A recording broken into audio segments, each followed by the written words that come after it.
Hear my voice, O God, in my prayer. Preserve my life from fear of the enemy.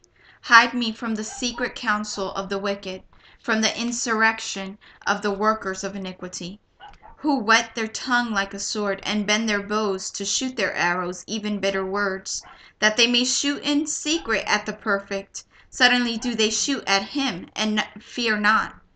They encourage themselves in an evil matter. They commune of laying snares privily. They say, who shall see them? They search out iniquities. They accomplish a diligent search, both the inward thoughts of every one of them, and the heart is deep. But God shall shoot at them with an arrow. Suddenly shall they be wounded. So they shall make their own tongue to fall upon themselves. All that see them shall flee away, and all men shall fear and shall declare the work of God, for they shall wisely consider of his doing.